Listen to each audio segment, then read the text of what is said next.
ஈரோடு மாவட்டம் கோபிச்செட்டிப்பாளையம் அருகே இலவச வீடு கட்டித் தருவதாக கூறி 70 வயது மூதாட்டியிடம் அரசு வழங்கிய இலவச பட்டா வீட்டுமனை பட்டாவை பறித்துச் சென்ற நபர் மீது நடவடிக்கை எடுக்க வேண்டும் என கோபி சார் ஆட்சியரிடம் புகார் அளிக்கப்பட்டது.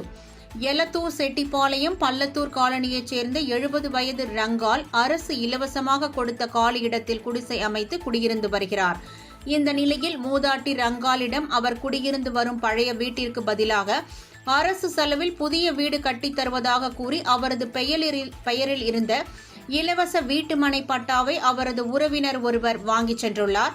பட்டாவை திரும்ப கொடுக்க மறுக்கும் உறவினர் மீது நடவடிக்கை எடுக்க கோரி மூதாட்டி வலியுறுத்தியுள்ளார். எலத்தூர் செட்டிப்பாளையத்தை சேர்ந்த தாழ்த்தப்பட்ட சமுதாயத்தை சேர்ந்த ரங்கம்மாள் என்பவருக்கு அரசு மூலியமாக கொடுத்த கவர்மெண்ட் பட்டா வச்சு அரசு வீட்டில் குடியிருந்துட்டு வருதுங்க.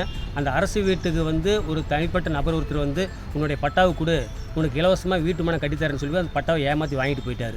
அந்த ஏமாற்றி வாங்கிட்டு போன பட்டாவை மீட்டு தருமாறு அவர்கிட்ட கடத்தூர் காவல் நிலையத்தில் புகார் கொடுத்துருந்தோம். கடத்தூர் காவல் நிலையத்தில் இந்த நாள் வரைக்கும் எந்த ஒரு நடவடிக்கை எடுக்கலை. அதனால் கோட்டாட்சியர்கிட்ட கொண்டு கொடுத்து புகார் கொடுத்துருக்காங்க. வீடு கட்டாருன்னு வந்து பட்டாவை ஏமாற்றி என்கிட்ட வீடும் கட்டி கொடுத்து பட்டாவை ஏமாற்றி போயிட்டாங்க கொடுக்குறேன்னு நைட்டு போயிட்டாங்க. மத்தியான நேரத்தில் எடுத்தா பண்ண அளக்குறாங்க.